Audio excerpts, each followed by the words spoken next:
Assalamualaikum warahmatullahi wabarakatuh.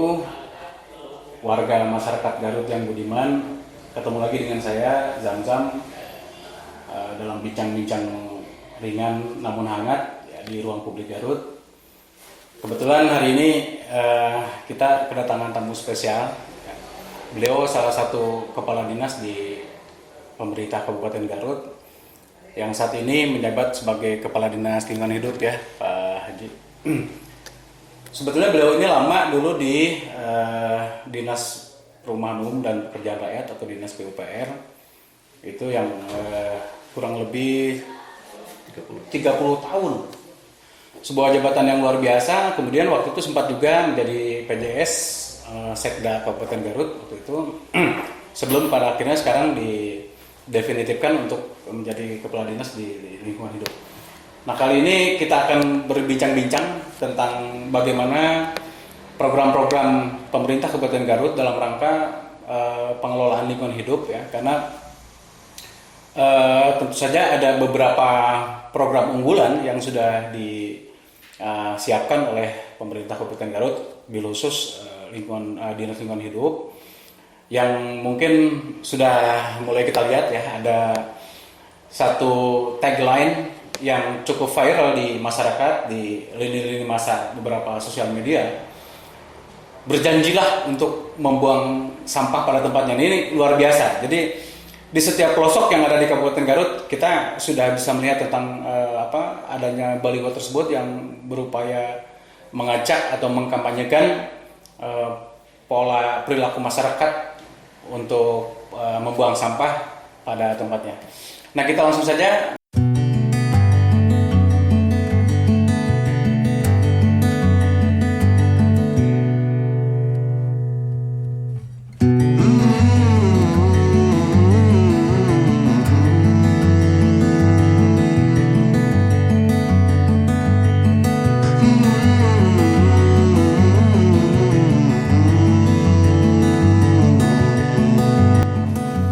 Assalamualaikum Pak Karis.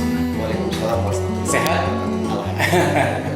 Terima kasih sudah bisa hadir menghadiri undangan kami. Tentu saja kita sangat apresiasi. Mungkin Pak Karis ini salah satu pejabat publik di Garut yang memang terkenal open minded, artinya terbuka dengan masyarakat. Beliau juga aktif untuk menerima masukan-masukan dari masyarakat.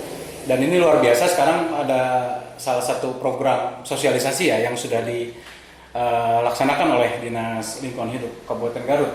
Ini baru tahun ini ya itu sosialisasi itu Pak Haji? Iya. Baru tahun ini di hampir seluruh pelosok di Kabupaten Garut, di seluruh desa ada ya? Di 420 desa dan 42 kecamatan. 420 desa, 42 kecamatan, ini luar biasa ya, sangat masif. Dan ini sepertinya sudah mulai berhasil. Jadi kampanye tersebut, ajakan untuk membuang sampah pada tempatnya ini sudah cukup berhasil. Ini selepas kampanye tersebut yang menggunakan media baliho itu kira-kira program apa lagi yang sekarang sudah ditetapkan di Dinas Lingkungan Hidup, Pak Kadis? Terima kasih Pak Jamjam atas pertanyaannya. Jadi seperti apa yang tadi sampaikan, saya ini adalah lama di bidang KPU-an. Betul. Di Dinas PUPR yang bermula, kalau permulaan tahun 80-an itu Dinas PUK, Dinas Pekerjaan Umum Kabupaten Garut. Oh, PUK. Pas waktu diangkat itu. Jadi 30 tahun cukup lama saya mengabdi di Dinas Teknis. Anggapan saya memang tadinya manakala sudah menjadi pejabat sekda kembali ke Dinas PUPR dan akan pensiun di Dinas PUPR. Ya. Tapi Allah mentakdirkan lain melalui Pak Bupati mempercayai saya untuk bisa menduduki Kepala Dinas Lingkungan Hidup.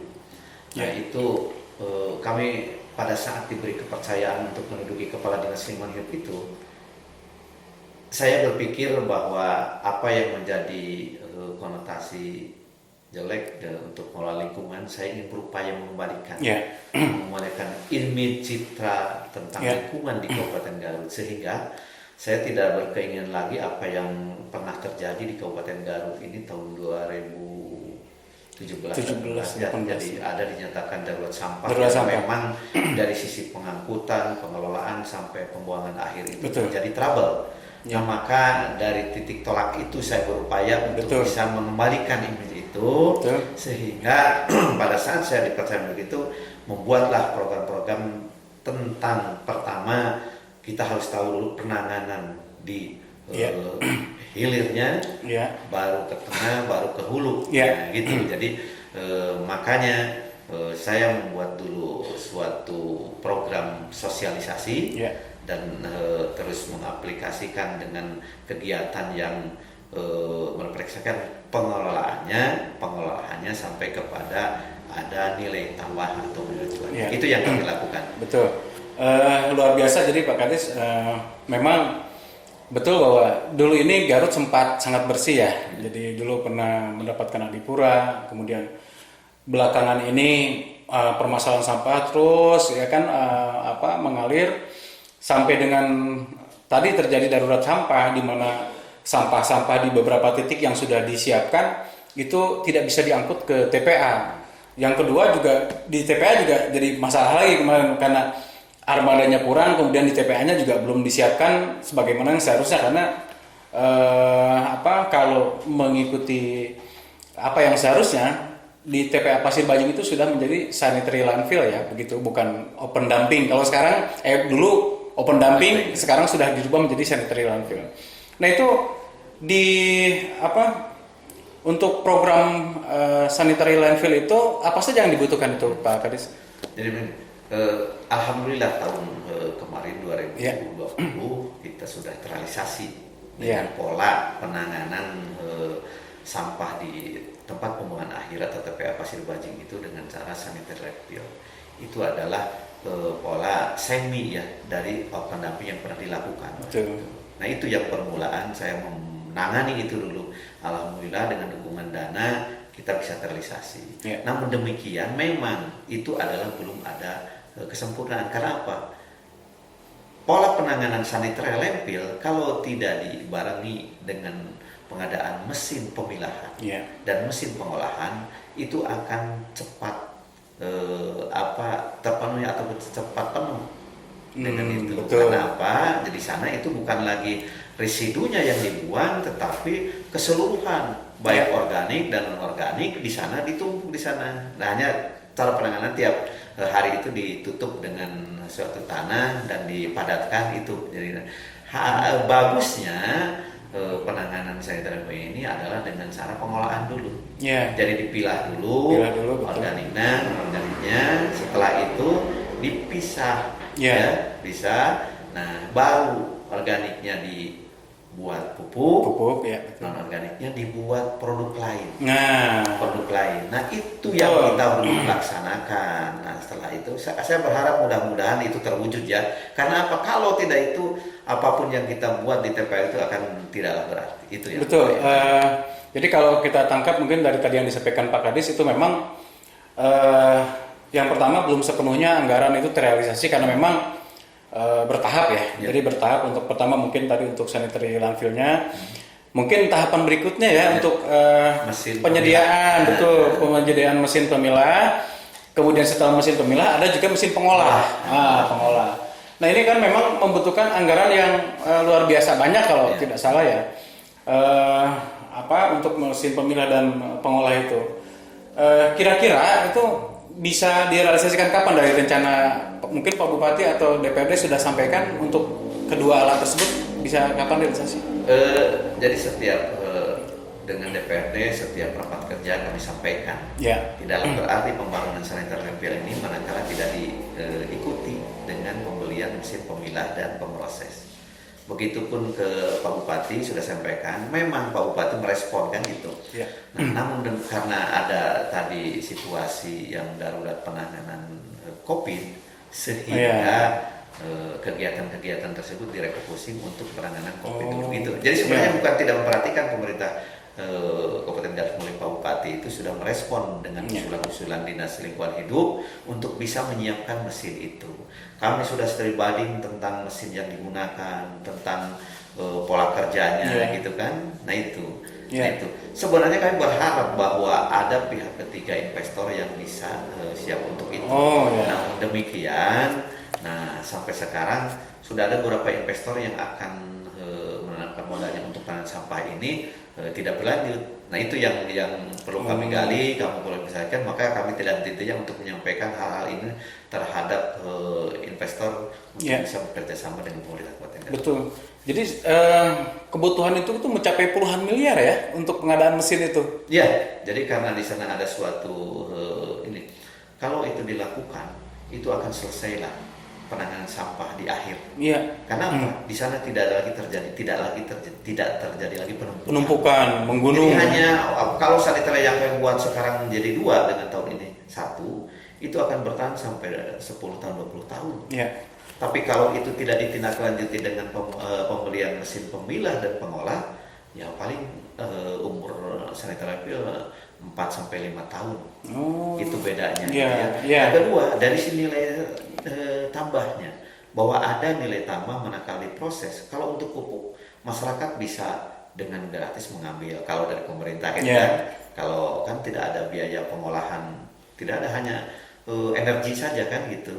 Nah, jadi berupa pupuk yang bisa didistribusikan ke petani-petani. Kita tidak ada kesulitan lagi.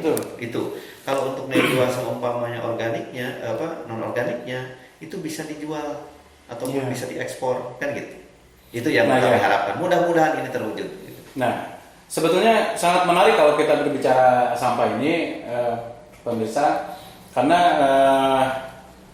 sampah ini selain dia juga menimbulkan ketidaknyamanan bagi masyarakat, tapi juga sebetulnya bernilai ekonomis kalau kita kelola dengan cara yang tepat.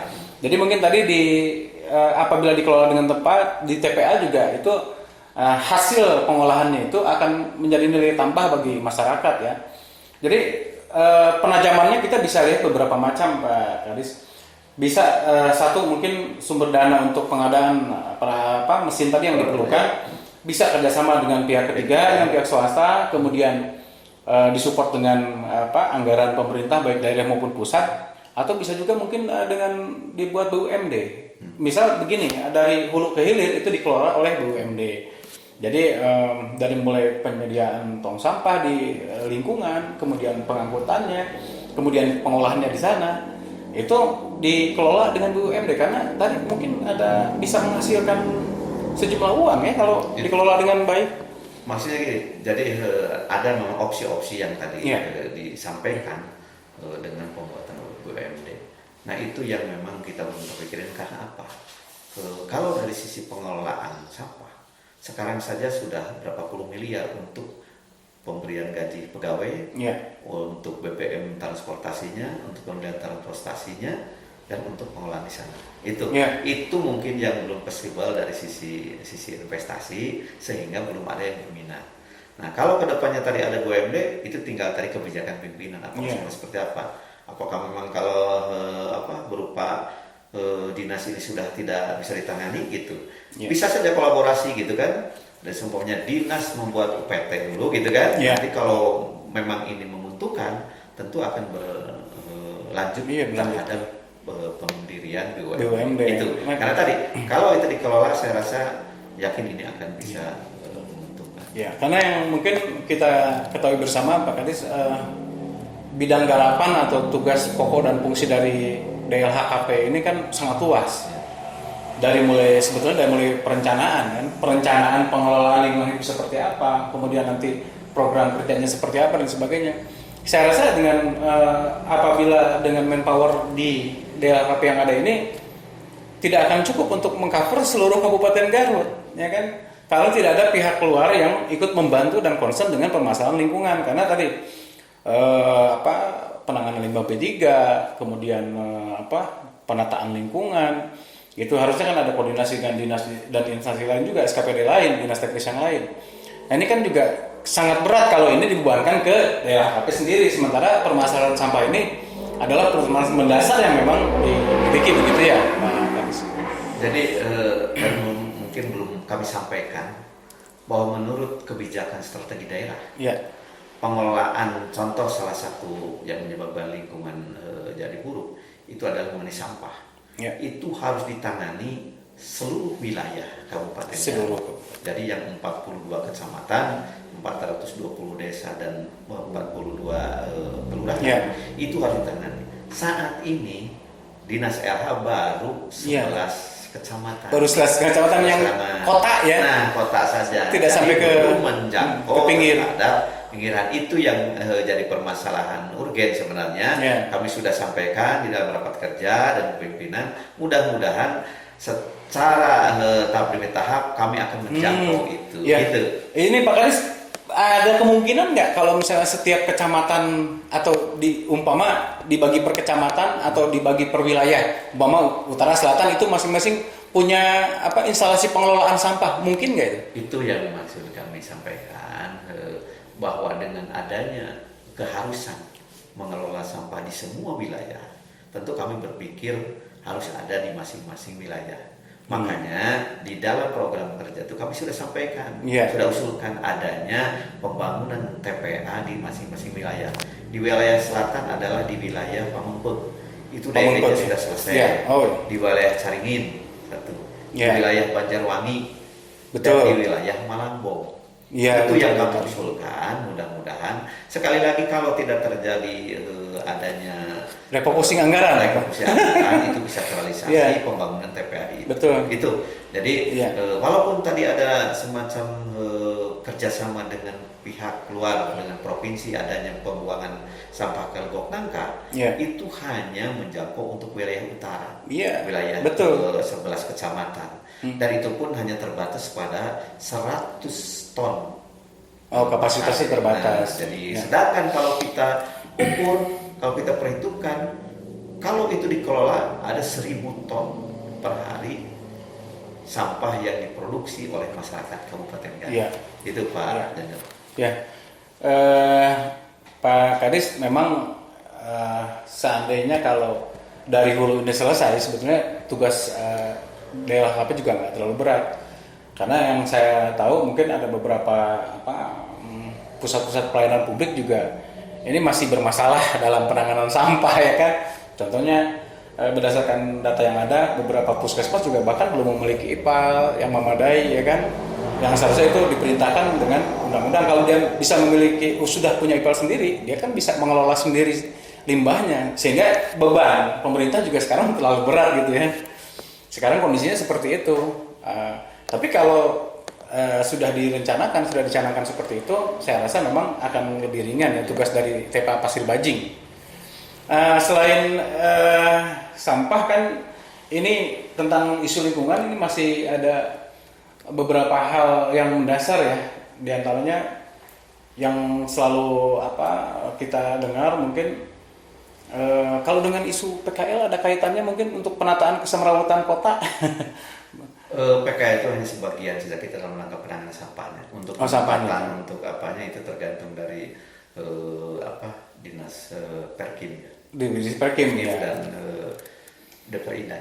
Betul. Apakah itu ada kebijakan untuk di sana gitu. Itu jadi tinggal pengelolaan tata ruang. Tata ruang wilayah apakah memang di sana tersedia atau tidak gitu kan. Kita hanya pendukung dari sisi di setiap orang ataupun pengusaha, baik perorangan maupun lembaga, harus disediakan tempat pengelolaan lingkungan dan sampahnya. Seharusnya itu seperti kewajiban itu. Kami hanya menyampaikan itu. Jadi siapapun dimanapun harus ada tempat itu. Memang jangan sampai ada ungkapan yang menarik sebetulnya. Ini tapi mohon maaf ya, di Indonesia khususnya di Garut itu yang paling susah dicari itu tong sampah. Padahal kan sebetulnya itu kewajiban dari masing-masing individu sebetulnya kan. Sekarang setiap pemukiman, kemudian juga setiap wilayah-wilayah pelayanan publik, kemudian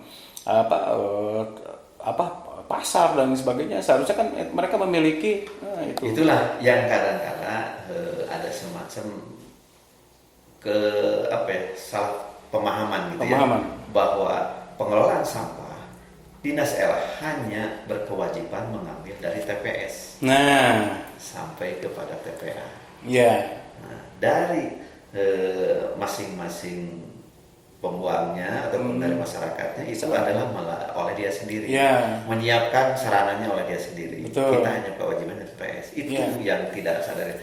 Nah, walaupun demikian sebenarnya kami pernah mencoba Dinas LH itu pada daerah-daerah tertentu yang memang contoh saja dengan membuang sampah tidak pada tempatnya. Di mana saja, di taman, di apa. Iya. Kita coba di lingkungan tersebut kita tempatkan. Iya. Nah, itu yang maksud saya ada semacam pengertian dari masyarakat untuk dijaga. Iya, betul. Untuk lingkungan. Tapi tahu-taunya kan gitu. Kami simpan Iya. hari ini. Minggu berikutnya Malah hilang, Nah, itu. atau kalau nggak hilang rusak. Alhamdulillah sebenarnya kalau itu sebenarnya digunakan kan gitu Betul. di perumahan atau di mana.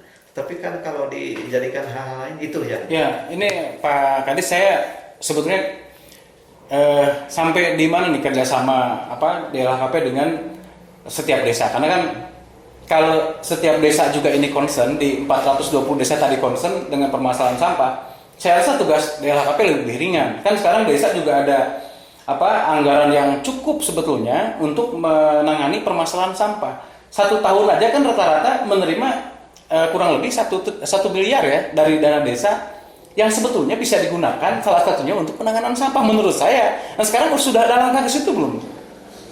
Sebenarnya memang kalau dia cerdas, kepala desa ataupun kelurahan, dengan menempatkan anggaran untuk mengolah sampah itu hal-hal yang bagus. Bagus. Jadi nanti ke TPA itu sudah berupa residunya. Ya.